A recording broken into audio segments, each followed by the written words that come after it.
नमस्कार, आप सभी देख रहे हैं न्यूज कैपिटल एक्सप्रेस। मैं हूं आपके साथ अंजलि त्यागी। आइए रुक करते हैं आज की ताजा खबरों की ओर। लैंड जिहाद मामले को लेकर विश्व हिंदू परिषद बजरंग दल ने रांची तहसील कार्यालय में प्रदर्शन किया। तहसील कार्यालय में कार्यकर्ताओं ने धरना प्रदर्शन किया और जमकर नारेबाजी भी की। कार्यकर्ताओं का आरोप है कि चेतावनी के बाद भी विवादित भूमि का सीमांकन नहीं हो रहा है। कार्यकर्ताओं का आरोप है कि चेतावनी के बाद भी विवादित भूमि का सीमांकन नहीं हो रहा है। व्हीकल मरई अवैध मस्जिद को लेकर लंबे समय से विवाद चल रहा है। गायत्री विद्यापीठ की बताई जा रही विवादित जमीन है। सीमांकन की मांग को लेकर विश्व हिंदू परिषद के कार्यकर्ता अड़े रहे। कार्यकर्ताओं ने जल्द सीमांकन की मांग को लेकर ज्ञापन तहसीलदार को सौंपा है। वहीं अधिकारियों को कहना है कि मामला हाईकोर्ट में विचाराधीन है। इस मामले में जल्दी कार्यकर्ताओं की मांगों का हल किया जाएगा। जहां विश्व हिंदू परिषद बजरंग दल के कार्यकर्ताओं का कहना था कि लंबे समय से रांची तहसील के मड़ई इलाके में गायत्री विद्यापीठ की भूमि पर अवैध रूप से मस्जिद का निर्माण किया गया था, जिसको लेकर शिकायत विश्व हिंदू परिषद के द्वारा की गई थी। पर मामले को लेकर लगभग कई वर्षों से राजस्व विभाग के द्वारा टाला मटोली की जा रही है, जहां अधिकारियों के द्वारा रिट पिटीशन को आधार बनाकर मौके पर कार्यवाही नहीं की जा रही है। जबकि न्यायालय के द्वारा रिट पिटीशन पर किसी प्रकार आदेश नहीं दिया गया। उसके बाद भी सीमांकन को लेकर एसडीएम और तहसीलदार के द्वारा किसी भी प्रकार की कार्यवाही नहीं की जा रही है। जहां फिलहाल मामले में 2 दिसंबर तक सीमांकन करने के लिए विश्व हिंदू परिषद के द्वारा आवेदन दिया गया है। अगर 2 दिसंबर के पहले राजस्व विभाग की टीम के द्वारा मौके पर सीमांकन नहीं किया जाता तो विश्व हिंदू परिषद के द्वारा महाकौशल क्षेत्र में उग्र आंदोलन किया जाएगा। आज तहसील में जो है धरना प्रदर्शन दिया जा रहा है, क्या मांगे? हमारी विगत 4 वर्षों से एक ही मांग चल रही है कि जो विवादित स्थल है, हमारा किसी धार्मिक जगह से कोई लेन देन नहीं है, वो उनका जो है 1000 स्क्वायर फीट का वो जाने। हमारी बाल गायत्री शिशु मंदिर की ज़मीन है जिस पे अवैध कब्जा है, उसे मुक्त किया जाए। जिला प्रशासन से बार बार अनुरोध किया जा रहा है कि उसका सीमांकन करा दिया जाए। वो किस कारण से नहीं करा पा रहे हैं, इस कारण से आज रांची तहसीली का धरना प्रदर्शन का कार्यक्रम किया गया। अनुरोध किया जा रहा है कि जल्द से जल्द हमें लिखित में चाहिए, मुंह से कोई जवाब नहीं। भाई इस कारण से हो रहा है, देर या विलम्ब जो भी हो रहा है, हमें हिंदू समाज को विश्व हिंदू परिषद का होने के नाते जवाबदारी तय होती है, हमें जवाब देना रहता है। इसी प्रकार शासन प्रशासन की जिम्मेवारी होती है कि क्यों उस कार्य में बाधा हो रही है वो आप जल्द से जल्द हमें बताएं। हम हिंदू समाज को बताएंगे तो वो विवाद ही खत्म हो जाए। विश्व हिंदू परिषद बजरंग दल की बस यही मंशा है कि कार्य को जल्द से जल्द किया जाए और किसी तरीके का विवाद ना हो। आप अपना सरकारी तरीके से उसकी नपाई करके उस विवाद को जड़ से ख़त्म कर दिया जाए। किसी के धार्मिक स्थल से विश्व हिंदू परिषद का कोई लेन देन नहीं। पूर्व में भी जो धरना दिया गया था, उस समय भी आप लोगों ने चेतावनी आश्वासन में आश्वासन चल रहा है। आज ये रांची के बस हमारे कुछ कार्यकर्ता बैठे हैं आयुध जिला के अंतर्गत। अभी हमारे विभाग संयोजक जी ने जैसे बता दिया, ये सांकेतिक था। 24 तारीख को जबलपुर विभाग के अंदर जितनी तहसीली सब पे तालाबंदी कर दी जाएगी। आश्वासन अपनी अभी लिखित में आज चाहिए, अभी चाहिए है, वरना धरना निरंतर जारी रहेगा। जय श्री राम। राजा ठाकुर, जिला संयोजक, आयुध जिला। ये एक मड़ई स्थित भूमि का सीमांकन कराना चाह रहे हैं और चूंकि ये माननीय हाई कोर्ट में प्रकरण प्रचलित है, तो अब आगे लीगल ओपिनियन ले करके इनका जो आवेदन है उनका समय सीमा में निराकरण कर दिया जाएगा। हाँ, वही सीमांकन का ही आवेदन है, उनका समय सीमा जो है उसके पहले ही हम निराकरण कर देंगे। जी, आज जो धरना दिया गया था क्या है? विश्व हिंदू परिषद बजरंग दल के द्वारा मड़ई में एक विवादित भूमि है 3000 स्क्वायर फीट की, जो बाल गायत्री मंदिर के नाम पर है। इसके पहले भी हमने कार्य सेवा करने पहुंचे थे तो कहा गया था कि बजरंग दल गुंडागर्दी करता है। हम गुंडागर्दी नहीं करते। आज हमने कागज़ पे बात करी है। इनने कहा कि कोर्ट में कोई इसमें पिटीशन दायर है, WP दायर है, परंतु उस WP में किसी भी प्रकार का निर्देश कि सीमांकन नहीं करिए या उस विवादित भूमि को नहीं हटाइए, ऐसा कोई भी निर्देश नहीं है। हमारे द्वारा लीगल तौर पे कॉस्ट जमा करके सीमांकन के लिए आवेदन दिया गया है, जिसकी 2 तारीख आखिरी डेट है, परंतु ये निरंतर ये लोगों के द्वारा सीमांकन नहीं किया जा रहा है। हम चाहते हैं कि जबलपुर सौहार्द की धरती है, अमन चैन शांति की धरती है, कोई भी पक्ष यहाँ पे नाराज ना हो। अगर धरती वो मुसलमानों की है तो आप मुस्लिम पक्ष को दे दीजिए, वो हिंदुओं की है तो आप हिंदू पक्ष को दे दीजिए। लेकिन इस प्रकार से अगर निरंतर आप जिस प्रकार से बेमनस्ता फैलाएंगे, आप राजस्व के अधिकारी होकर कार्रवाई नहीं करेंगे और इस शहर की शांति बिगड़ती है, इसकी पूरी जिम्मेदारी कलेक्टर और माननीय एसडीएम और तहसीलदार की होगी। इसके लिए आज हमने यहाँ पे आंशिक रूप से धरना प्रदर्शन किया था, परंतु आला अधिकारी एसडीएम के द्वारा ही बताया गया 2 तारीख के पहले सीमांकन करके हम इसमें कहीं ना कहीं उचित रिपोर्ट हम सौंपेंगे। इस आश्वासन पे हम हटे। यदि उग्र चेतावनी है, 2 तारीख के पूर्व अगर नहीं होगा तो 1 तारीख को पूरे जबलपुर बंद का आह्वान बजरंग दल करेगा। पीसीसी चीफ जीतू पटवारी का बयान, देश में मोनोपोली चल रही है, कुछ ही लोगों को अमीर बनाया जा रहा है। नरेंद्र मोदी जी की मिली भगत से आम जनता को लूटा गया। अदानी के हितों की बात बीजेपी की प्रवक्ताओं ने की। बीजेपी ने अदानी का पक्ष लिया। बीजेपी सरकार जनता के लिए नहीं बल्कि अदानी के लिए चलाते हैं। जिन्होंने भारत को लूटा वे सभी मोदी के साथ क्यों हैं, ये जवाब देना चाहिए। 2236 करोड़ की रिश्वत बिजली अधिकारियों को दी गई। सरकार के अधिकारी ने 4 रुपए में मिलने वाली बिजली को 7 से 8 रुपए तक खरीदा। अदानी का खामियाजा देश भुगत रहा है। वहीं 10 साल में 16.5 लाख करोड़ रुपए माफ किए। नरेंद्र मोदी का चेहरा देश के सामने उजागर हुआ है। बिजली की कीमत 10 साल में 5 से 7 गुना बढ़ी, जिसके दोषी एमपी में शिवराज सिंह चौहान है। जब अमेरिका में कार्यवाही हुई तो देश में क्यों नहीं हो सकती। एमपी की जनता को भी महंगी बिजली से लूटा गया। आम उपभोक्ताओं को न्याय मिलना चाहिए। आदरणीय साथियों, मैं आप सबका स्वागत करता हूं। आदरणीय भंवर साहब, आदरणीय मुकेश नायक जी, एक देश के साथ जो महत्वपूर्ण राहुल गांधी जी बार बार जिस मुद्दे को उठा रहे हैं कि नरेंद्र मोदी जी सबका साथ सबके विकास के नारे को लेकर देश पे काबिज हुए और उन्होंने सिर्फ विकास किया हम दो हमारे दो का। लगातार राहुल जी इस बात को देश की जनता की मूल भावना से जोड़ने के लिए कांग्रेस पार्टी अपनी बात कह रही है।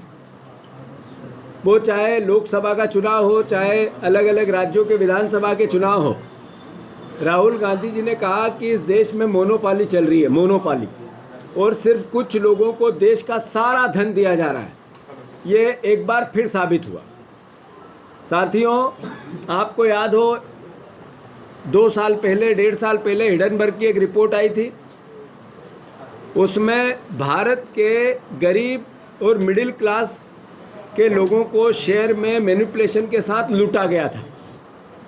जिस तरीके से 20,000 करोड़ रुपए की शेल कंपनियों से भारत में पैसा आया गया और उन्हीं कंपनियों से अडानी जी के शेयर का मार्केट बढ़ाया गया खरीद के, और अल्टीमेटली इस पूरे षड्यंत्र में जनता को लूटने का एक कुचक्र रचा गया, जिसमें भारतीय जनता पार्टी की भी मिलीभगत थी, नरेंद्र मोदी जी की भी मिलीभगत थी। फिर अभी कुछ समय पहले निर्मला बुच, जो सेबी की डायरेक्टर हैं,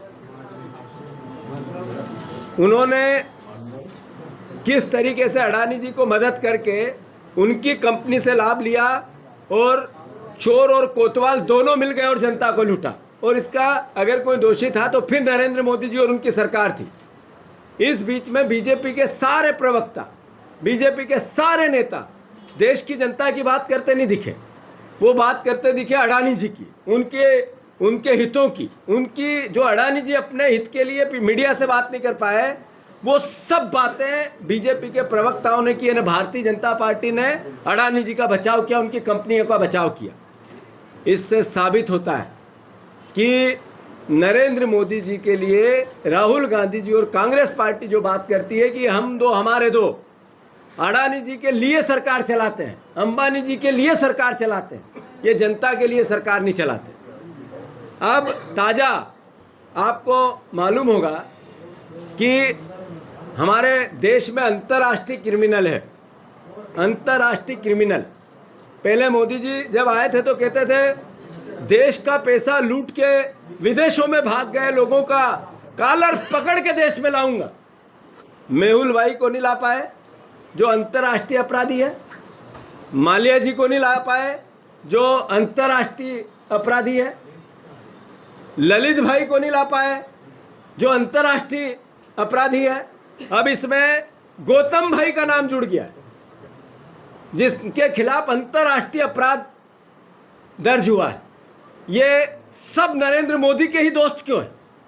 सवाल इस देश के सामने, इस आम जनता के सामने, गरीब जनता के सामने, मीडिया के सामने, कि ये सबके साथ जो अंतर्राष्ट्रीय अपराधी और भारत को लूटा, जिन्होंने इसकी बैंकों को लूटा, वो मोदी जी के ही साथी क्यों हैं? ये प्रश्न है या नहीं है? साथियों, जैसा अभी आप जी की बात पूरे देश में जन जन को पहुंचाई, मैं धन्यवाद देता हूं, साधुवाद देता हूं मीडिया को। अरे 2236 करोड़ रुपए की रिश्वत देश के बिजली कंपनियों के अधिकारियों को देना, इसके प्रमाण मिले। उसमें सारे राज्य, उड़ीसा, जम्मू कश्मीर, राजस्थान, मध्य प्रदेश, सब राज्यों के कहीं न कहीं कहानियां बनती है। मध्य प्रदेश, इसकी भी बात अंत में करूंगा कि कैसे मध्य प्रदेश की जनता को लूटा गया।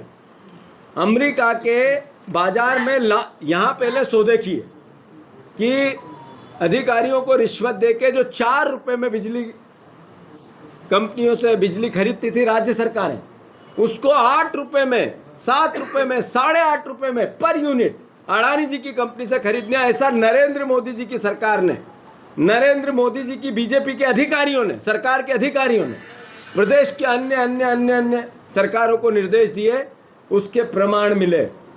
यानी अल्टीमेटली जिस व्यक्ति ने कहा था बहुत हुआ भ्रष्टाचार, अब की बार मोदी सरकार, अब उन्होंने कहा खूब करो भ्रष्टाचार, अब चल रही है मोदी सरकार। मैं अनुरोध करना चाहता हूं आप सबके माध्यम से कि अमेरिका के बाजार से जो यहाँ सौदे तय हुए उसके आधार पर बांड इशू किए गए और उससे $600 मिलियन के बांड अमेरिका के मार्केट में एक तरह से भेजे गए, लोगों को यहाँ के बिजनेस के आधार पर खरीदने के लिए आकर्षित किया गया। भारत के गरीब निवेशकों का 2,26,531 करोड़ रुपया इस पूरे घटनाक्रम में मोटे मोटे तौर पर डूब गया। साथियों, बात यह है कि आखिर अडानी जी को पूरा लाभ मिले, वो देश के दुनिया के सबसे संपन्न व्यक्ति बने, वो मीडिया से लेकर सरकारी संस्थाओं पर अलग अलग तरीके से अपना कब्जा करे, अपना महत्व बढ़ाए और देश की जनता, आम गरीब आदमी, उपभोक्ता जिसमें आप सब भी आते हो, अगर आपके बिजली के घर के बिल आपने डबल हुए हैं तो उसके पीछे ये षड्यंत्र है जो नरेंद्र मोदी जी ने, भारतीय जनता पार्टी ने, प्रदेश की सरकारों ने किए हैं। साथियों, न्यूयॉर्क टाइम्स में आज जो लेख आया है उसमें स्पष्ट किया गया है, पूरी जानकारी, पूरी रिपोर्ट, जो आरोप लगे अडानी जी पे उसका खुलासा किया है। मैं मानता हूं कि मोटे तौर पे एक बात समझ में आती है कि जहां बीजेपी की राज्य सरकारें थी, जम्मू कश्मीर, उड़ीसा, राजस्थान, इससे पहले की राजस्थान जब बीच की थी वो भी और अब की भी, मध्य प्रदेश, ऐसी महाराष्ट्र, ऐसे सारे राज्यों से अनुबंध किए गए और उन्हीं अधिकारियों के नंबर और नाम जो अपराध दर्ज हुआ उसके अंदर इंगित किए गए। मैं आप सबसे अनुरोध करता हूं कि हम बार बार कह रहे थे कि मोदी जी को ये देश को बताना पड़ेगा हम अडानी के हैं कौन, मोदी जी का क्या रिश्ता है अडानी से। राहुल गांधी जी ने पूछा था, संसद में उन्होंने एक फोटो चित्र बताया था, उस पर राहुल गांधी जी से लेके कई सांसदों को कई तरह की यातनाएं सहनी पड़ी, देश ने देखा, कई सांसद निलंबित हुए। फोटो अंदर अडानी के साथ प्लेन में चलते हुए राहुल गांधी जी बता नहीं सकते हैं, उसके लिए भी उनको क्रिटिसाइज बीजेपी ने किया। मैं मानता हूं कि देश की जनता समझे कि देश के जितने भी स्वायत्त संस्थाएं जो देश के आम नागरिक की रक्षा करते हैं, लोकतंत्र की रक्षा करते हैं, मीडिया की रक्षा करते हैं, जो विपक्ष की रक्षा करते हैं, वो गिरवी रख दिए गए हैं अडानी के, अंबानी जी के। और इसका खामियाजा देश क्या भुगत रहा है, इसका खामियाजा देश क्या भुगत रहा है कि जितने सरकारी सेक्टर थे, वो चाहे एयरपोर्ट हो, चाहे पोर्ट हो, चाहे सहकारिता के उपकरण हो, अलग अलग सब अडानी जी को सौंप दिए जा रहे हैं और अल्टीमेटली देश बेच दिया जा रहा है। देश नहीं बिकने दूंगा नारा देने वाले नरेंद्र मोदी जी ने 40% देश, 30% देश की संस्थाएं अडानी, अंबानी और ऐसे उद्योगपतियों को दे दी।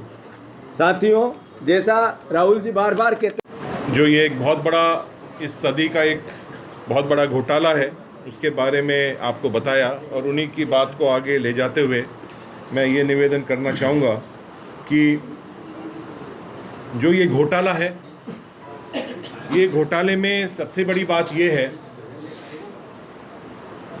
कि जो ये बिजली कंपनियां हैं, इनके ऊपर जो करप्शन और जो भ्रष्टाचार के आरोप लगे हैं, उसके पीछे एक बहुत ही पक्की और एक एविडेंस अमेरिका की FBI ने पकड़ी है। इसका एक बहुत बड़ा प्रूफ है किस किस अधिकारी ने कितना पैसा लिया है, कब कब वो पैसा गया है और किस लिए वो पैसा गया है।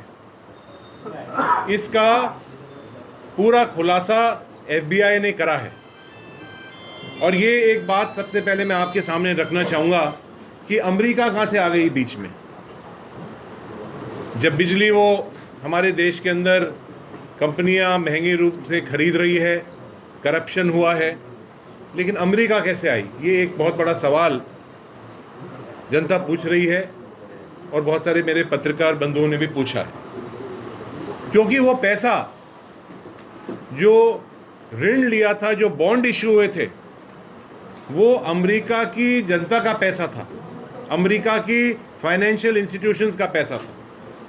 इसलिए उसका इन्वेस्टिगेशन FBI ने करा, रेड करी और इनके जो भतीजे हैं उनके मोबाइल फ़ोन और उनके जो दस्तावेज मिले हैं, उसके अंदर सारा खुलासा हुआ है कि इन कंपनियों को, जो भारतीय जनता पार्टी के शासक राज्य हैं और यहाँ तक कि भी जहाँ गवर्नर रूल लगा हुआ था जम्मू और कश्मीर के अंदर, वहाँ के अधिकारियों को पैसा दिया गया और महंगी बिजली खरीदने का कॉन्ट्रैक्ट साइन करा। उस बात को लेकर कि हमने महंगी बिजली खरीदी है, आपको इतना ज़्यादा प्रॉफिट देने वाले हैं, वो अमेरिका से उस बात के ऊपर कि पैसा उठाया गया। तो मैं ये निवेदन आपके सामने करना चाहता हूँ कि अडानी और मोदी सरकार का एक चोली दामन का रिश्ता हम बहुत सालों से देख रहे हैं। उन्हीं के हवाई जहाज में उड़ते थे जब मोदी जी प्रधानमंत्री नहीं थे, उन्हीं को सारे एयरपोर्ट दिए जा रहे हैं, उनको पोर्ट दिए जा रहे हैं, उनको बिजली डिस्ट्रीब्यूशन का काम दिया जा रहा है, उनको ये स्मार्ट मीटर का काम दिया जा रहा है बहुत सारे राज्यों के अंदर। क्या सिर्फ एक ही कंपनी है? यहाँ तक कि जो हमारा डिफेंस है, जो हमारी रक्षा विभाग है, उसकी जितने भी यंत्र बनते हैं, जो अलग अलग मिसाइल्स का काम होता है, हवाई जहाज़ों का काम होता है, अडानी डिफेंस कंपनी को दिए जा रहे हैं कॉन्ट्रैक्ट्स। यहाँ तक कि पनडुब्बी जो है उनको भी कॉन्ट्रैक्ट उनको दिए जा रहे हैं। तो ये सरकार मोदी सरकार नहीं, अडानी सरकार चल रही है। और मैं आपके सामने ये भी बात रखना चाहूँगा कि हाल के अंदर एक बहुत बड़ा कॉन्ट्रैक्ट और दिया जा रहा है अध्यक्ष जी, जिसमें मुंबई में धारावी के अंदर रीसेटलमेंट के नाम पर 1 लाख करोड़ रुपए का जमीन अडानी को दी जा रही है। तो मैं ये भी इस मौके पर बताना चाहूँगा, कहना चाहूँगा कि आज जब 30 करोड़ रुपए के कोई मामला होता है, उसके अंदर विपक्ष के मुख्यमंत्री को जेल में डाल दिया जाता है, 1-1 साल तक उसकी बेल नहीं होती है।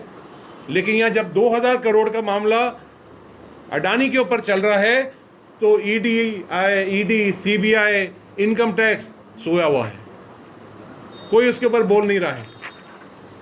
और बोल कौन रहा है? भारतीय जनता पार्टी। उनके पेट में दर्द हो रहा है, अडानी के ऊपर लग रहे हैं इल्जाम, और पेट में दर्द हो रहा है अमित मालवीय के और मिस्टर पात्रा के। कल आपने टीवी के अंदर मैं देख रहा था, डिबेट हो रही है इसके ऊपर, और अडानी को कौन बचा रहा है? भारतीय जनता पार्टी। उनके जो प्रवक्ता हैं वो भारतीय जनता पार्टी के प्रवक्ता के रूप में काम नहीं कर रहे थे, वो अडानी कंपनी के प्रवक्ता के रूप में काम कर रहे थे। ये तो मैंने पहली बार देखा और मैं हंसने लग गया।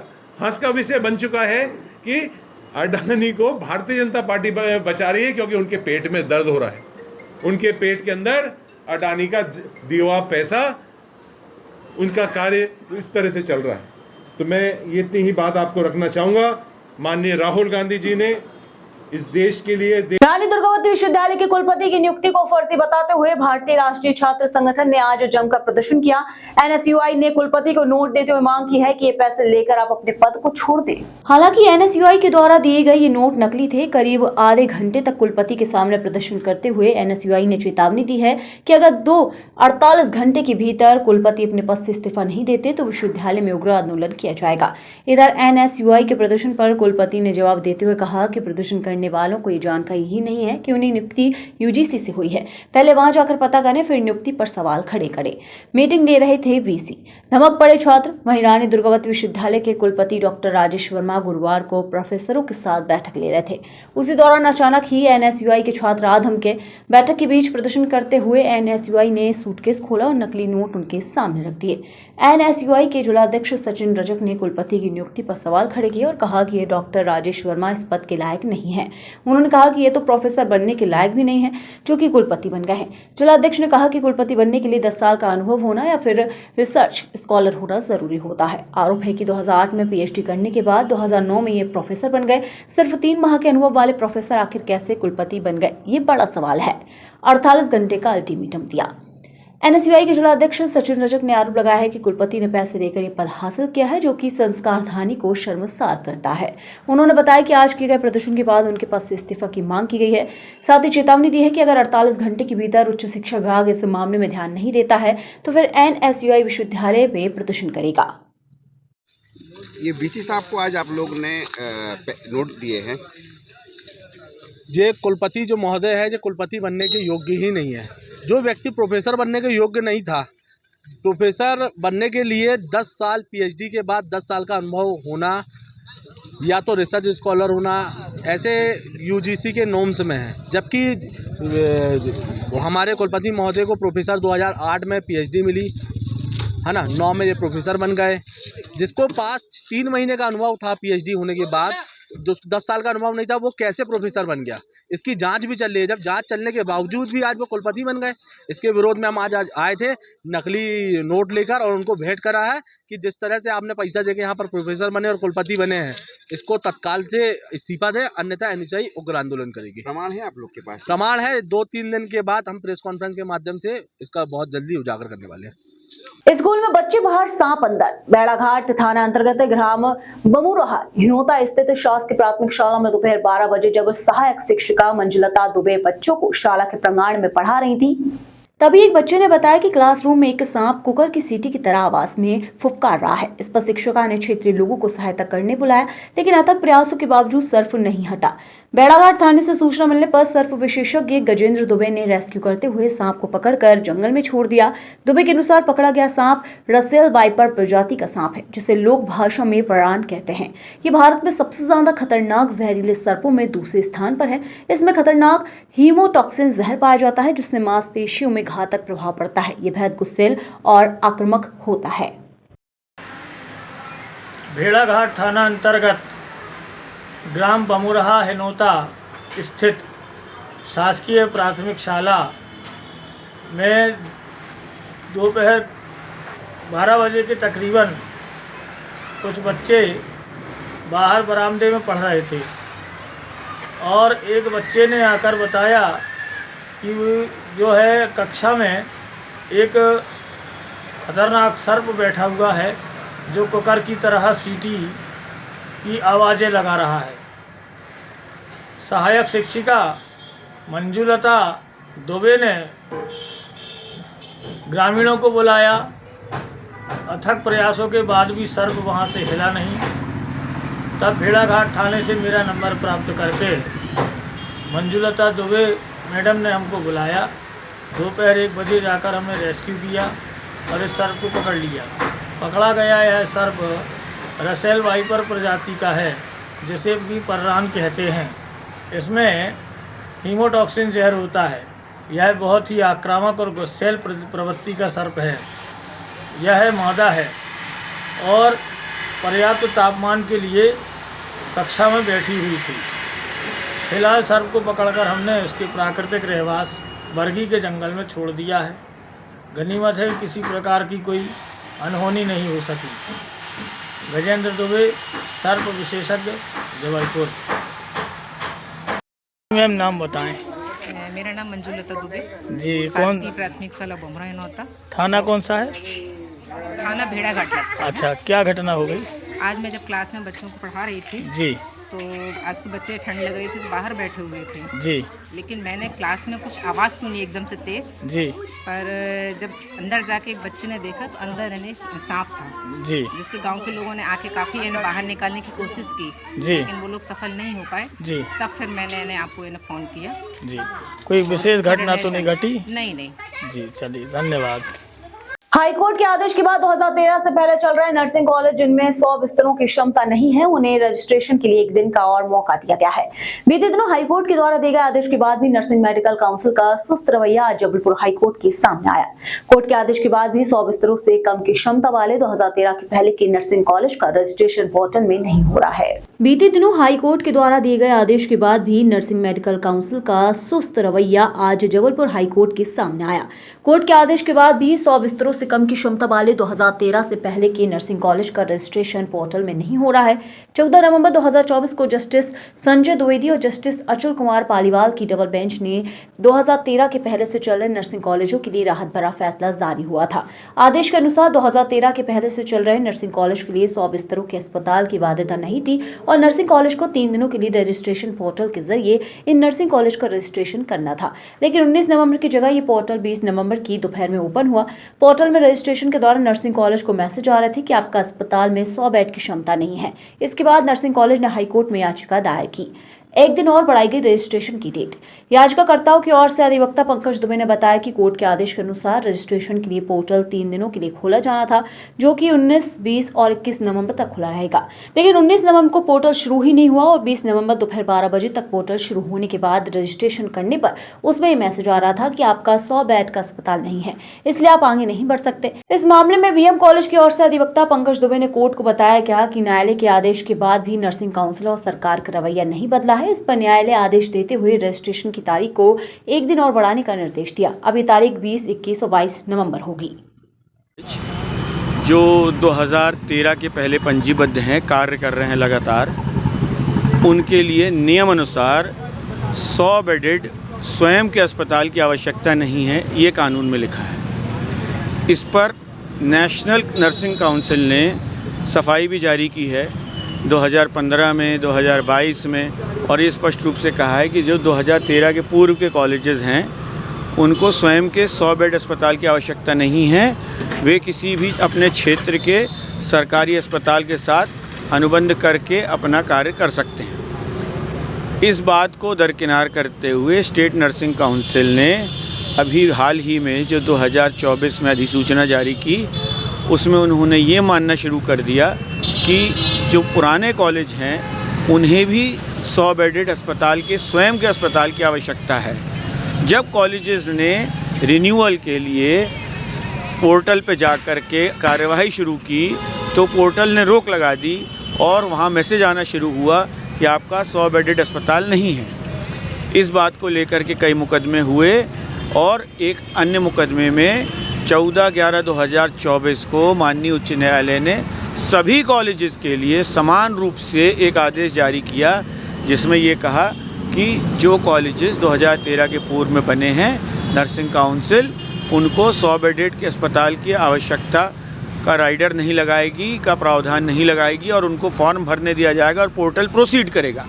और 3 दिन के लिए जो पहले कार्यवाही रुक गई थी, लास्ट डेट ख़त्म हो गई थी, उसको 3 दिन के लिए बढ़ा करके कोर्ट ने ऑर्डर किया कि ये 3 दिन के लिए खुलेगा। तो वो 3 दिन होते हैं, आज हो गई, आज 21, तो 19, 20 और 21 3 दिन के लिए खुलना था। लेकिन वह 19 को नहीं खुला और 20 को दोपहर 12 बजे तक भी नहीं खुला। और जब कोई भी कॉलेज मैसेज डालता था तो ये अपना फॉर्म भरता था तो ये मैसेज आता था कि आपका 100 बेडेड हॉस्पिटल नहीं है, आप आगे नहीं बढ़ सकते। इस बात को लेकर के पहले से एक याचिका पेश की गई थी बीएम कॉलेज के द्वारा। उसमें हमने माननीय न्यायालय को ये बताया कि ये अभी भी इन्होंने अपना स्वभाव नहीं बदला है, जबकि माननीय उच्च न्यायालय ने आदेश जारी कर दिया है, फिर भी ये स्वीकार नहीं कर रहे हैं। और इसका एविडेंस साक्ष्य हमने माननीय न्यायालय के समक्ष प्रस्तुत किया, जिस पर सुनवाई करते हुए माननीय उच्च न्यायालय ने कहा कि ये जो तारीख 19, 20 और 21 थी, ये 20, 21 और 22 होनी चाहिए, एक दिन और बढ़ेगी। सरकार का ये कहना था कि उन्होंने पत्र लिखा है कि इस तारीख हम बढ़वा रहे हैं, तो माननीय उच्च न्यायालय का ये कहना था कि आप किसी को, न्यायालय को या किसी को अनुग्रहित नहीं कर रहे हैं, ये माननीय आदेश का फैसला है, डायरेक्शन है, आपको फॉलो करना ज़रूरी है। इसमें नोटिस भी हुआ है? नहीं, इस प्रकरण का निराकरण हो गया। भोपाल की पहली सबसे लंबी 6 लेन सड़क और संत हृदय रामनगर में बनने वाले प्रदेश के पहले डबल डेकर एलिवेटेड कॉरिडोर के बाद अब विधायक रामेश्वर शर्मा के विधानसभा क्षेत्र हुजूर के नाम एक और कीर्तिमान जुड़ने जा रहा है। हुजूर के बरखेड़ी डोब गांव में 25 एकड़ क्षेत्र में प्रदेश की पहली हाईटेक गौशाला बनने जा रही है। इस गौशाला का भूमि पूजन स्वयं मुख्यमंत्री डॉक्टर मोहन यादव द्वारा आगामी 23 नवंबर को किया जाएगा। मुख्यमंत्री के भूमि पूजन कार्यक्रम की तैयारियों को लेकर गुरुवार को विधायक रामेश्वर शर्मा ने भोपाल कलेक्टर कौशलेंद्र विक्रम सिंह के साथ आयोजन स्थल का निरीक्षण किया। इस दौरान नगर निगम आयुक्त हरेंद्र नारायण, पुलिस अधीक्षक प्रमोद सिन्हा सहित अन्य वरिष्ठ अधिकारी, स्थानीय जनप्रतिनिधि, समाजसेवी एवं भाजपा कार्यकर्ता भी साथ रहे। विधायक ने आयोजन की व्यवस्थाओं की जानकारी देते हुए अधिकारियों को तैयारियों संबंधी निर्देश दिए। मुख्यमंत्री डॉक्टर मोहन यादव जी 23 तारीख को विशाल और भव्य एक हाईटेक गौशाला बनाने का तय किया है, जिसका भूमि पूजन 23 तारीख दिन शनिवार प्रातः 10 बजे बरखेड़ी डोब में आयोजित किया गया है, जो सूखी सिमनिया रोड के पास है। और मैं भोपाल शहर वासियों से, सनातनियों से, जो गौ माता की सेवा करना चाहते हैं, ऐसे सभी बंधुओं से, बहनों से, संत समाज से सबसे आग्रह करूंगा कि इस गौशाला के भूमि पूजन में आए। ये 10,000 गाय रखने की व्यवस्था है। लगभग 25 से 30 एकड़ भूमि में इसको बनाया जा रहा है। 15 करोड़ प्रथम चरण में इस पर खर्च करने की सरकार स्कीम बना रही है। यहाँ गौ माता की सेवा होगी, संवर्धन होगा, और गो वंश को सुरक्षित और गो वंश का संवर्धन कैसे हो सकता है और कैसे गाय से आर्थिक स्थिति भी जनरेट की जा सकती है, ये पैमाने भी इस पर सरकार विचार कर रही है। और मैं चाहता हूँ कि इसमें अधिक से अधिक संख्या में उपस्थित होकर गौ माता की सेवा में अपना योगदान दें।